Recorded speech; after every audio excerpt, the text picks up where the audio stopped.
I've registered as an Arizona independent.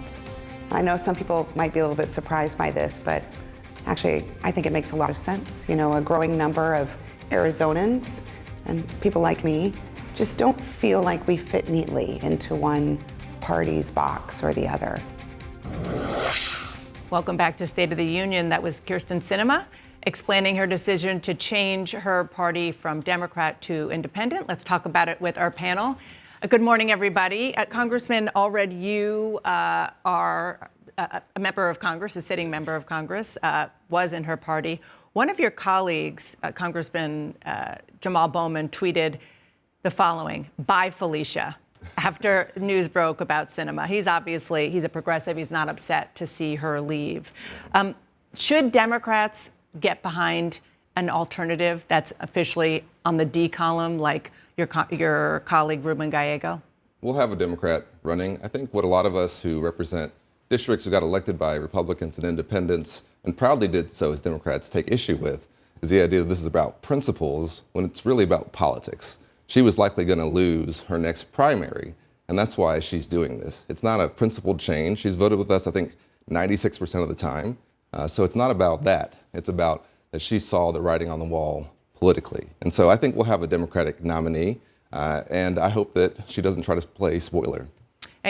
And Kirsten Soltis Anderson, on that note, you are a pollster and you know kind of where the electorate is in Arizona. Could she play spoiler if there's Kyrsten Sinema, a Democrat, and a Republican on the ballot? Well, if you look at the exit polls from 2022 in Arizona, 40% of Arizonans who voted identified themselves as independents, 33% Republican, 27% Democrat. So if there was any state where you could kind of pull this off and be successful, Arizona might be it. This is the state that gave us folks like John McCain, Jeff Flake, this mavericky streak.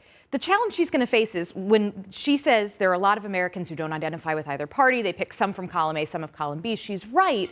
But many of those Americans don't necessarily want to see policies that support the rich and powerful, et cetera. And that's what the allegations from her Democratic opponents have often been.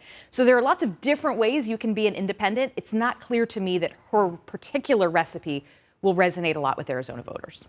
I totally agree with that. She doesn't fit the Angus King mold or the Bernie Sanders mold. And I think she's going to be out in the cold. This would have been a smarter move for Joe Manchin, where no Democrat can be elected in West Virginia, than it is for her. Let's talk a bit about Brittany Griner and the remarkable release. She was in prison and she was released in an exchange with Victor Bout. 25-year sentence is what he was serving, and then he was set free. David Urban, I know that you were trying to help another person who is still held captive in prison in Russia, Paul Whelan, get freed in the final years of the Trump administration. What's your sense, knowing a bit about how all this works, of not just Brittany Griner, but the potential for Paul Whelan? Yeah, first of all, I'll just say congratulations to Roger Carstens, who's just on here in the Biden administration, for the good work they did. None of this is very easy. The American people think it's an either or. They had a choice. They don't have a choice. You have to negotiate with the Russians. So think about Putin sitting across the table, and Vladimir Putin doesn't give you a choice. He said, you can have this or you can have nothing. So it wasn't you could have Paul Whelan. Listen, we'd love to have Paul Whelan home. I know his family would. I know Roger Carstens would. I know the Biden administration would like to have Paul Whelan home. And they're going to get him home. But at this point in time, they just couldn't get it done.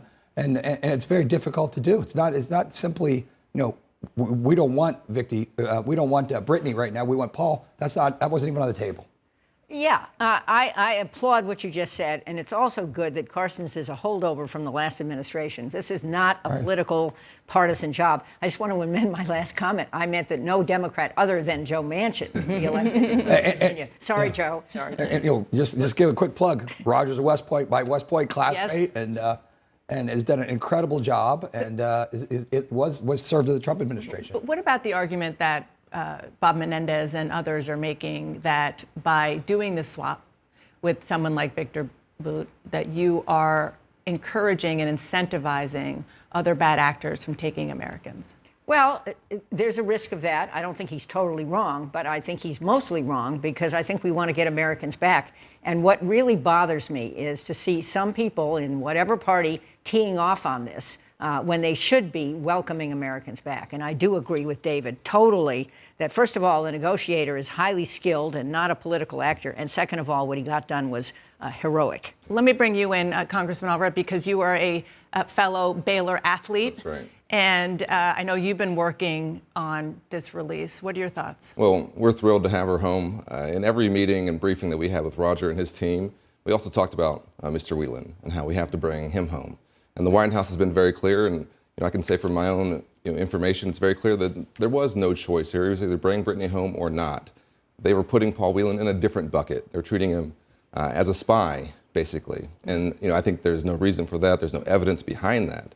But that's why it's more difficult to get him home. But we're going to keep working on it. And I think you did a great job in that interview with him. It seems to me that we have some hope that we can bring him home. Yeah, soon. more hope than I thought. Yeah, he said there are always cards, which I thought was really interesting.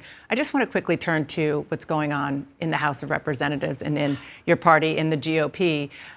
The whole question of Kevin McCarthy, whether or not the Never Kevin group of Republicans are going to win the day and refuse to support him. I want you to listen to what he said this week about getting the votes.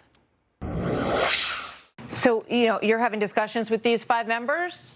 I'm having personally? discussions with a lot of members. You have With members these on 5 both sides. people, are they Oh, yes. open to coming over to your side? I think a number of them are requesting certain things, and we're discussing. But the one thing most people have to understand: if one person wants something, you have to have 218 within a conference come together. He's in a very tough position, but he benefits from the fact that there is not a real viable alternative. This is not a job that everyone in the House Republican Conference is clamoring for. It's going to be a very, very challenging 2 years for whoever is elected Speaker of the House.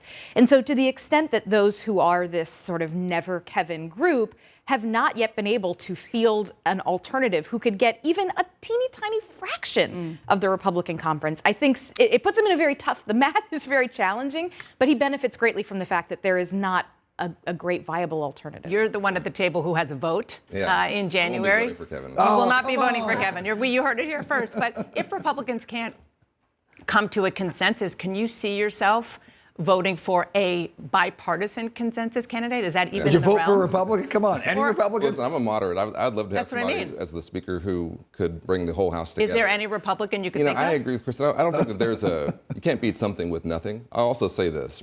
I think this is not a West Wing episode. It's likely that he's going to get the votes, okay? But he's going to be the weakest speaker in modern history. Real I quick. think we're going to sorely miss Nancy Pelosi. And I think Not me. Kevin's show, well, I'm going to sorely miss Nancy Pelosi. She kept the place going in it and made it much less of a circus than it could become. And I'm just saying, I wrote an op-ed last week that Joe Biden personally could make a big difference if he had office hours on the Hill and tried to work with everybody to resolve. And just remember, every single one of you, you don't have to be a member of the House to be Speaker. Anyone Listen, who I'll run. runs. Kevin McCarthy's All winning. right. He's going to be Speaker. We No